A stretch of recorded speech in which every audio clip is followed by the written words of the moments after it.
Hello, YouTube world. It's the Grognarn DM here by special request. I'm going to ramble a little bit today about conversions.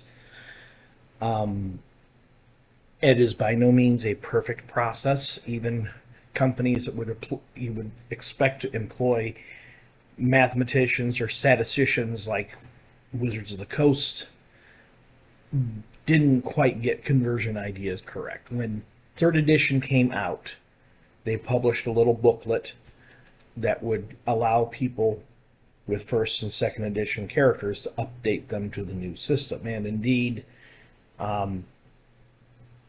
it was a very rough approach. Some things were very simple. Figure out what the character's level would be in third edition and then adjust the experience points accordingly, rather than trying to figure out what level the character's at based on their current XPs that they achieved in other editions. That makes sense because experience point values for monsters change dramatically, so the point totals don't reflect the same characteristics. Plus, no longer getting experience points for magic items or gold pieces of treasure acquired definitely would inflate the experience point totals significantly. But like for instance, my first character is still kicking around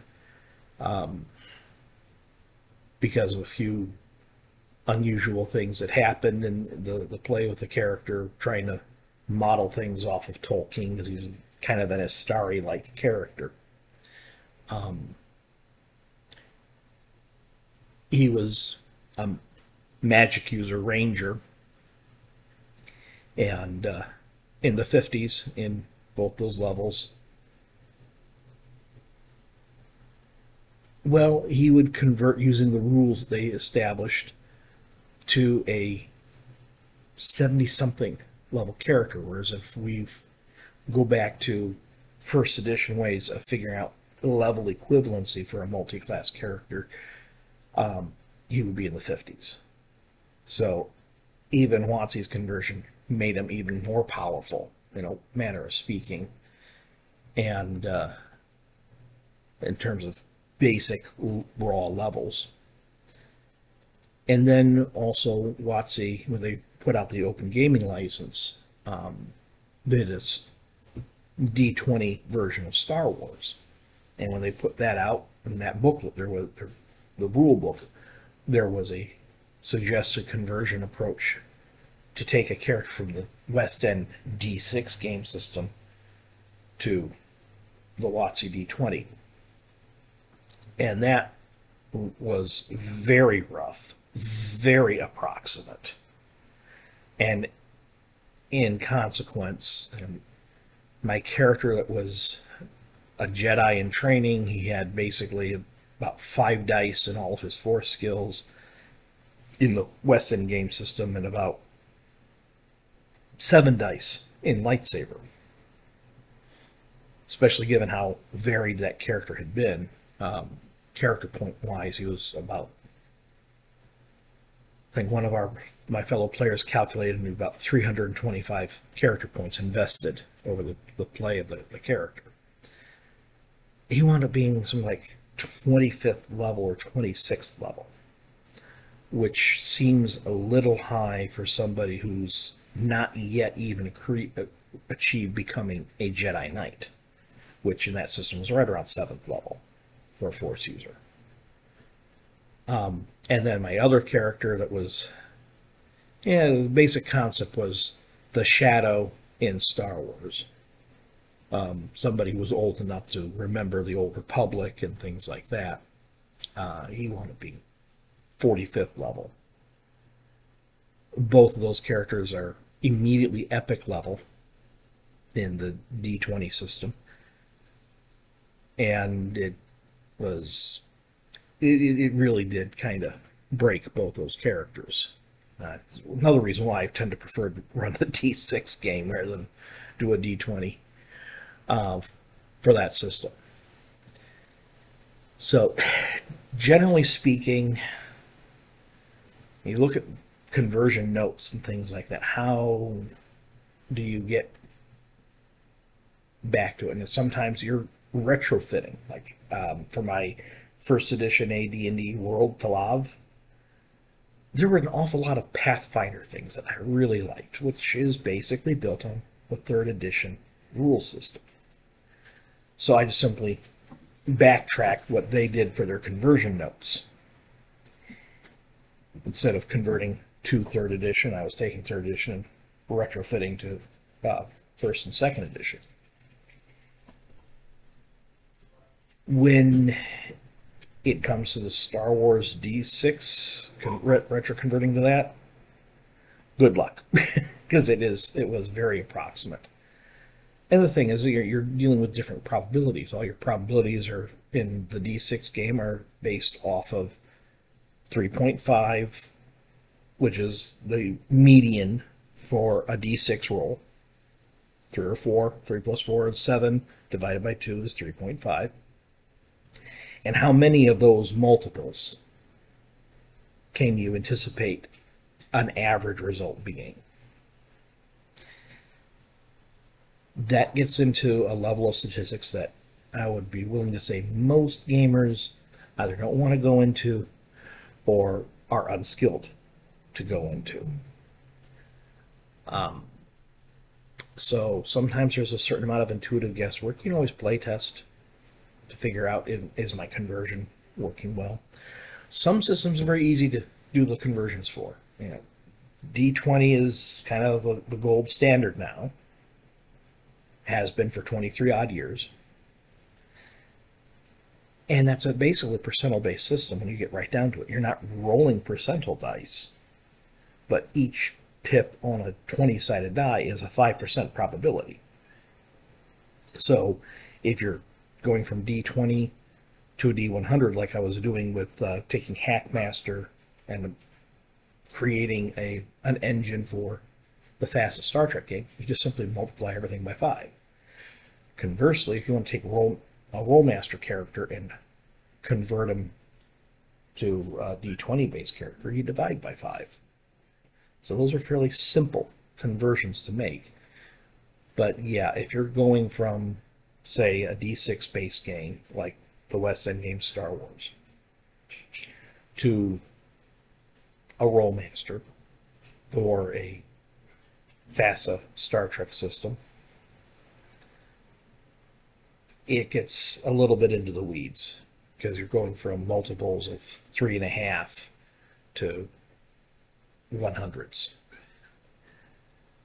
That takes a little bit of math to wrap your head around. Much less a game system like Last Unicorn, where it's not a multiple of six-sided dice. It's just simply 2.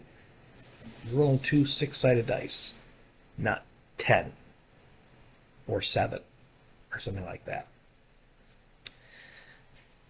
So you really have to kind of figure out what your probabilities are, and sometimes it's intuitive.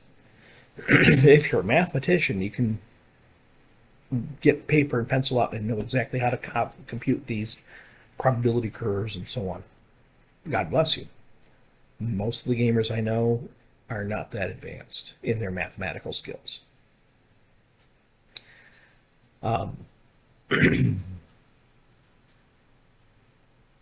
And then you get into the DC Hero system, where now you're dealing with 5.5 as your number, but it explodes on doubles. Starting with the second edition of the D6 game, they have the drama die. That explodes. Hackmaster has dice that explode. How do you figure in those probable computations without going into heavy math? That's a difficult question to answer. And about the best thing that I can recommend, especially if you're not a mathematician, is to kind of go instinctively with what seems to be appropriate. And sometimes you may have to even ignore the official publications in terms of these conversion notes. I've got one friend that kind of wants to start running the D6, and he's got characters that have been advanced for so long in the D20 system that he's asked me to help me convert them back to D6. And I'll sit down and work with him on it, but the first starting point is going to be pulling out the first edition Star Wars source book for the D20 system, and then just reverse what they say there and try to recalculate into the appropriate die pools. But it's going to be with the understanding that's going to have to be tweaked. Is this a character that's too powerful for him to want to run, or does it seem not powerful enough? Then we're going to have to add or subtract dice from various die pools.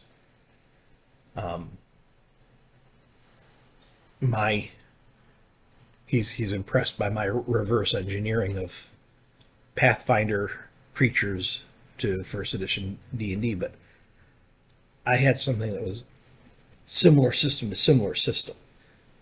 Whether you're dealing with first, second edition AD&D and 3 plus, it's still the same basic system. THACO in second edition became base attack bonus, BAB, in third edition. Simple. About the only thing that is really different in terms of that basic progression going from first edition to third edition, at least, I cannot speak in it's been a long time since I looked at second edition in terms of overall system. I just simply borrow from features that I like from it. I do not, for instance, recall if there are 4 separate attack progressions in second edition. There are in first. Fighters have the best, then the clerics, then thieves, then magic users. They have the worst attack progression. In third edition, clerics and thieves kind of had the same track. They had the same attack progression. They were the median, and then fighters had the fast, and wizards had the slow. But aside from that slight distinction, especially if second edition combined cleric and rogue into one base THACO, attack progression, then it becomes very easy to convert to BAB. And back again. If it's like first edition, then you do have to figure out, okay, well, what's the difference between the cleric and the thief? Is it just simply levels? Because that's the other thing. Fighters in first edition, every odd level, their chances to hit a certain armor class improved by 1. Clerics, it was every 3 levels. Thieves, it was every 4. Magic users, it was every 5. Which, yeah, it did kind of, given the number of spells in first edition that a magic user had to actually hit a target, usually on their own attack chart, made some of those spells less popular with players because I've got crap chances to hit this effectively. There are a couple, like Mordenkainen's Sword, where you were attacking as if you were a fighter of the same level. That made that spell worthwhile. Or, of course, Tetra's Transformation, where you basically change into a Berserk fighter. But Shocking Grasp, Melf's Acid Arrow, those became a little bit more challenging. Now, if Luke Gygax sees this, who played Melf, and wants to dispute that, remember, Luke, Melf was a fighter mage, so he was able to attack on the fighter chart. But I'm talking about a straight-up human mage. Yeah, he probably has a decent dex, but that goes up to, at most, at an 18, a +3 for ranged attacks. And if he's got a 4 or 5 point worse chance to hit a given armor class than the fighter of the same level, yeah, that +3 doesn't really amount to that much, especially on a straight D20 roll. So for a fighter mage, an elven or half-elven fighter mage, yeah, it's a great spell, but not so much for a straight human mage. Now in 3rd edition, they made a lot of these touch attacks, and touch AC ignores armor, natural armor, and shield bonuses. So suddenly it's a much more doable possibility for an attack. But otherwise, it usually sucked to be a magic user unless you could combine it with one of the classes that had a better attack chart. So it's not a precise science by any means, doing conversions, and it requires some playtesting. You just simply have to say, well, this is what seems right, or if you do have the math skills, make some calculations and figure out what seems to be comparable. Rolemaster, at least as a percentage-based system, did provide equivalency for stat ranges, attribute ranges, for 3D8 and 2D, or 3D6 and 2D6 systems, because Castle and Crusades was in there too. Not Castle, Tunnels and Trolls. So you did have an approximation in terms of the basic stat ranges, which in making the conversion of the 3rd edition they did as well, because in 1st and 2nd edition attributes capped at 25, whereas 3rd edition ignored that. You had characters running around with 30, sometimes even if you were using the epic rules, even an attribute that might be as high as 40. So at that point, the rules became significantly different, especially with the way bonuses were figured. 3rd edition made it very simple. 10 and 11 are your median. For every 2 points below the even number, there was a -1 penalty. For every 2 points above that median 10 was a +1. So you just looked at the lower even number that your attribute was, and you knew divide by 2, there it is. A 12 becomes a +1 modifier, and 18 becomes a +4. And since 19 is closer to 18 than it is 20, that's also +4. Once it hits 20, it's a +5. Whereas, like for instance, that 25 strength in 1st edition is a +7 to hit and a +14 on damage. So +16. Well, either way, you can see that there's I'm not remembering it right off the top of my head, even though I've been working with it. My memory numbers are not good. But either way, it's a disparity between the bonus to hit and the bonus of damage. 1800, everybody knows, is a +3, +6.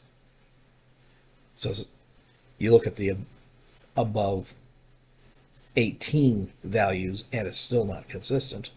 You've got a 19, the Hill Giant Strength, you got 19 is a +3 to hit and a +7 damage. So the plus to hit didn't increase, and the plus to damage went up by 1 point. So it's not even a question of doubling the plus to hit.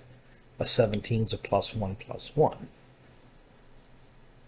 So it is not a consistent, predictable progression in 1st edition. An 18 dex gives you a +3 on your missile adjustment. You recover from surprise 3 seconds faster, but your defensive adjustment's a -4. Remember, 1st edition, lower numeric value is a better armor class. A 1 is better than a 10. So you want to subtract to have a higher armor class. So it's the differences between the systems are significant, that it did require some conversion notes. But as I've remarked, even the conversion notes are a little rough. They're more guidelines than they are rules, really. And I go back to my character because, well, he got reduced in power. If you do it the old-fashioned way where you're adding the 2 levels and then dividing by 2, yeah, then suddenly 74th level character turns into a 37. But in 3rd edition, you add them, which with a two class multi-class character, that's fine. But in 3rd edition, we had 3. You could be triple classed. And suddenly that math begins to fall apart. How do they approach it? So long as the total is 74, I can allocate those levels between those 2 classes however I wanted to. So I can make them 37, or I can make them 50th and 24th, however I wanted to do it. Which is in keeping with the logic of 3-point plus, of course, because you don't necessarily alternate between the 2 classes at each leveling. You could focus on one. Hence the concept of 3rd edition favored class. Because you had one that they were supposed to be relatively balanced within a level of each other, and if you lost that balance, then the non-favored classes would incur an experience point penalty. Favored class, it didn't matter. You could have a favored class that was 10 levels higher than a non-favored class, and it didn't fit into those calculations. I prefer the Pathfinder way, where the favorite class gives you either a bonus skill point, bonus hit point, or another possible option based on your race.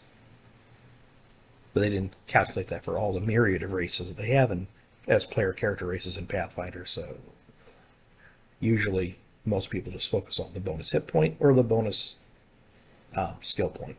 Me, I go for skill points. Because I like skill monkeys.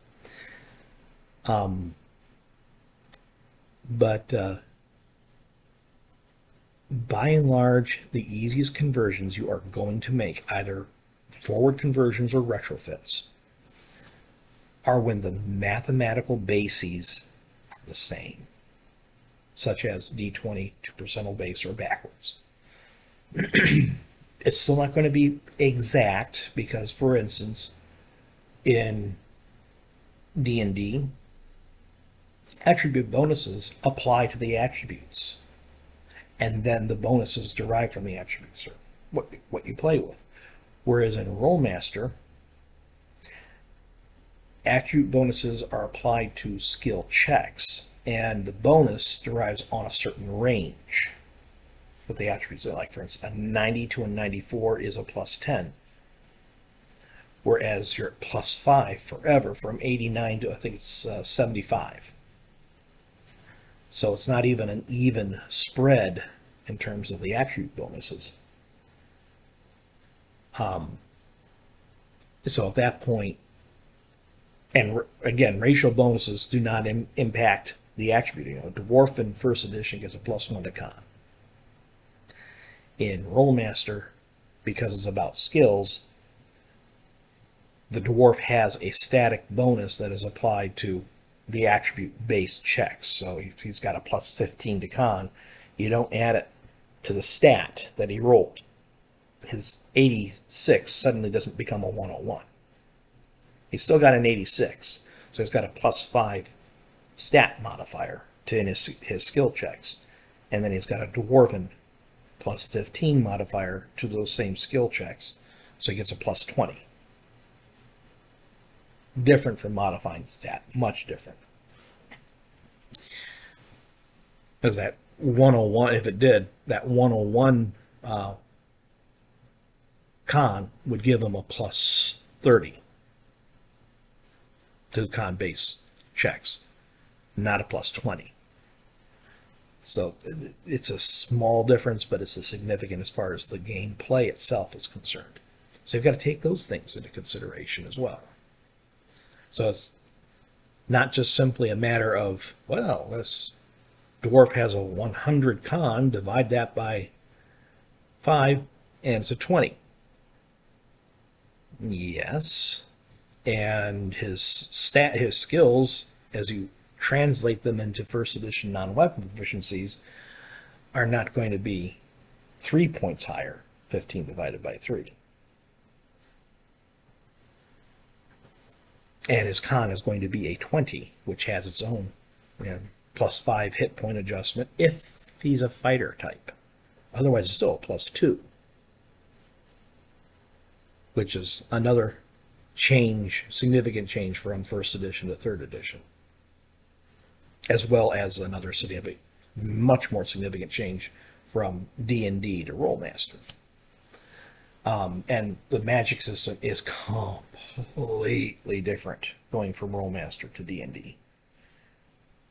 Spell lists that go up per level instead of, D&D, by and large, your spellcaster, every odd level will gain a new level of spell power. 20th level character in Rollmaster has 20 levels of spells. First level, second level, third level, fourth, and so on and so forth.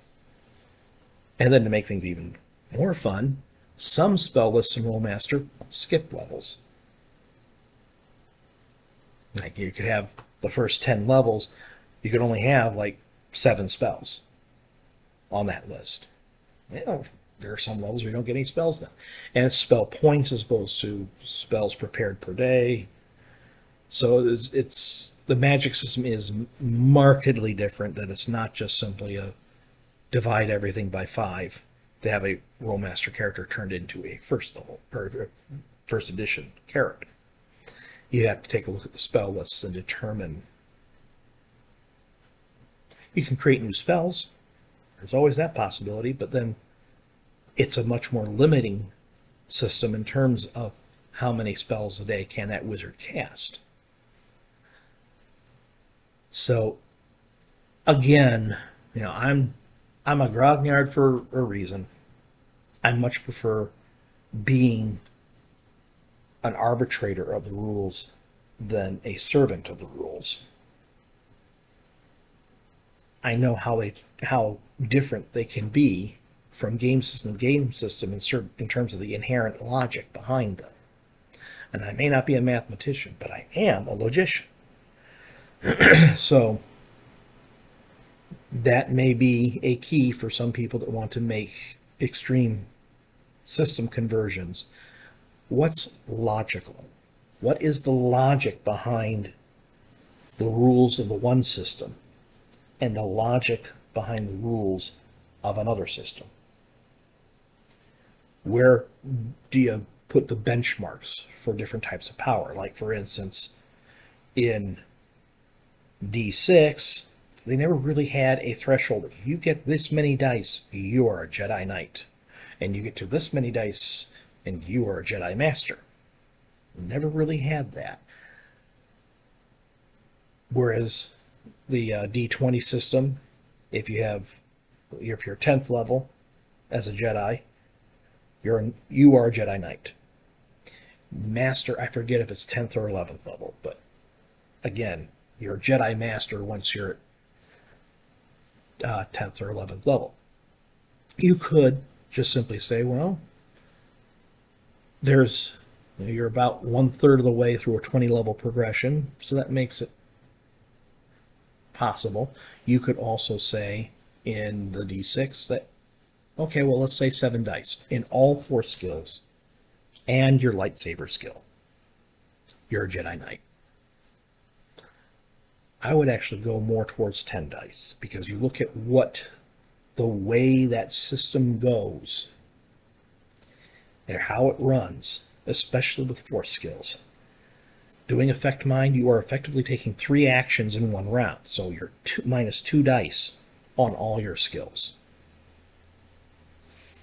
So if you're 10 dice, you're rolling 8 dice. Whereas if you go with a benchmark of 7 dice, I've seen some people do, you're rolling 5 dice. And at that point, you're not going to have the same level of success that we kind of see in the movies, because some people can, if they've got 3 dice or 4 dice in perception, they can beat a 5-die roll. And so suddenly you've got creatures that otherwise in the movies we see are inevitably, oh yes, that noise over there, what's that? Versus, yeah, nice try with a Jedi mind trick there, but I'm not buying it. I don't hear a noise. And then you get into the lightsaber combat. If you're activating lightsaber combat so you can add your force dice into damage and skill, and they say let's start with 7 dice, and you got a 7 dice lightsaber, just to reserve 1 attack and 1 parry, that's 4 skills, because lightsaber combat's 2. So you're at minus 3 dice. So your lightsaber's 4 dice for that attack, 4 dice for that parry. And your sense and control are at 4 dice each. So you're attacking once using 8 dice,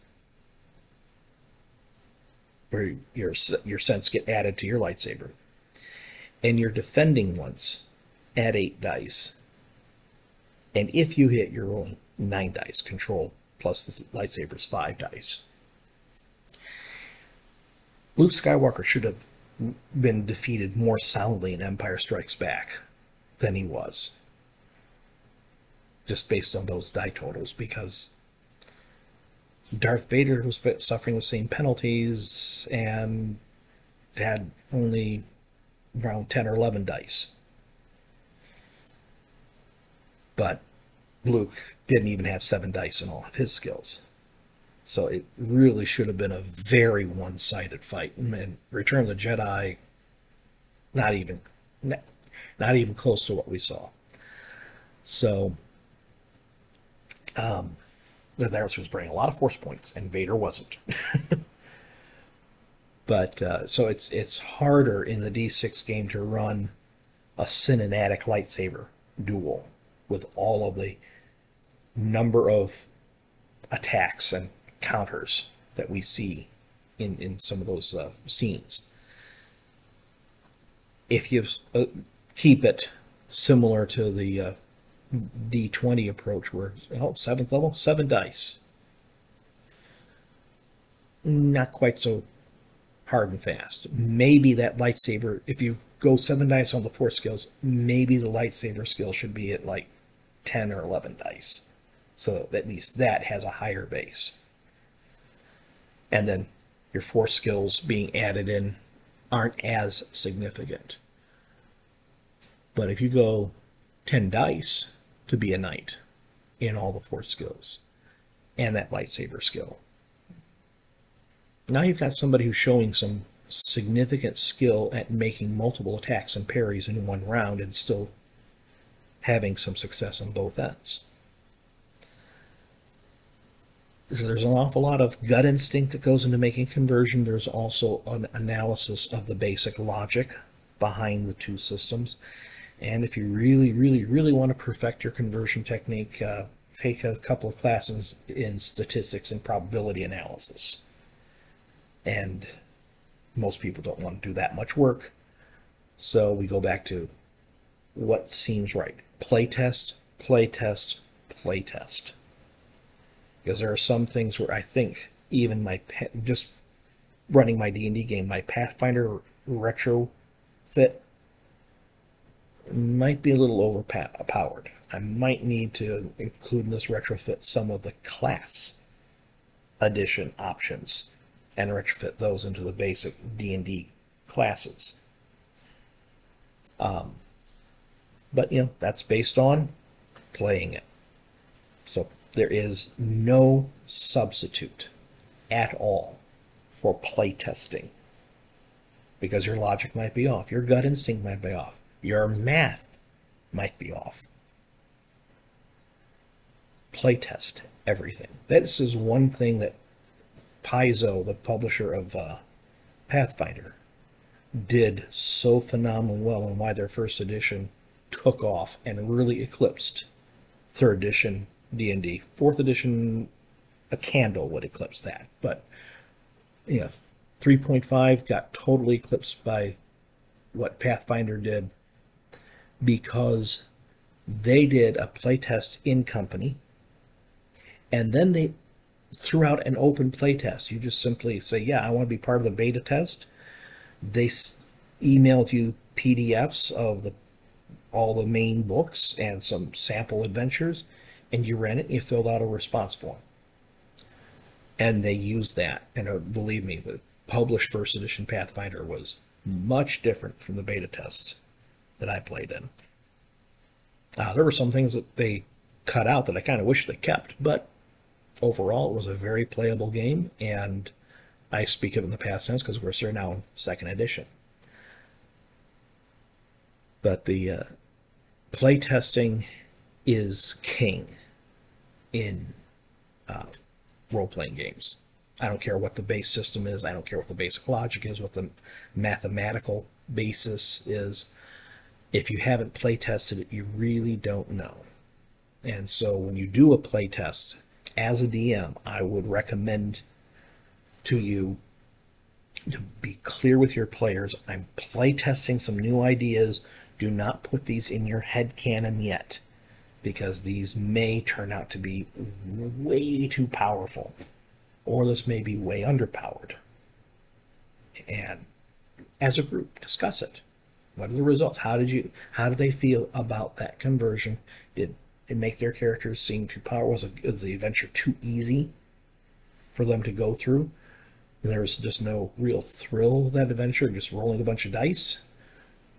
Or did it seem like you were in constant dread of a TPK because your characters were so underpowered compared to the adventure that it was constant? I'm rolling every die I've got, and I'm barely succeeding, if I succeed at all. That's what playtests are all about, and that is the key. And you need to get your players' feedback on it. And players understand that the DM's experimenting. So don't hold him to, well, this is what happened that one time in your character's history. Think of it as a dream that your character had, and he woke up the next day and was either pitching it completely and so it didn't happen, or it's being tweaked and he was dreaming about what he could do, but he's just not that heroic. Because, sometimes in dreams we fly, and in the real world, unless we're in a plane, we can't. So it's a cooperative hobby. I know there are a lot of groups out there, especially in my age demographic, that still have the DM versus the players mentality, and I won't say anything against that. It's not the way I play personally. But when you're playing around with the rules, with how the game is run, especially when you're doing a conversion of some kind, it's got to be collaborative DMs. It's not a way for you to kill your players' characters off. It is testing. Does this give them a better chance at surviving my machinations, or did we even need to bother with a conversion because I can still kill them? It's just too easy to kill them now. If that's the way you got to think, then that's the way you got to think. But either way, you need feedback from those players. Are these tweaks to the rules working for them or not? And also, is it working for you or not? So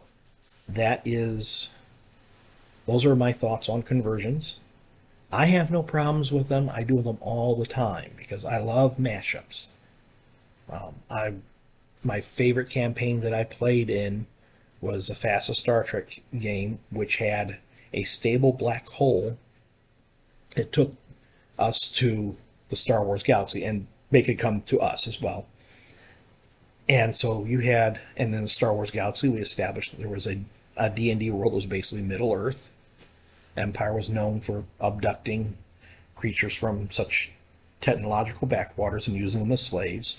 And so we had this beautiful blend of Star Trek, Star Wars, and D&D.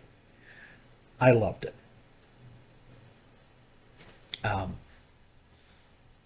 So I love doing the mashups. I love when the interaction of sci-fi and fantasy collide head on?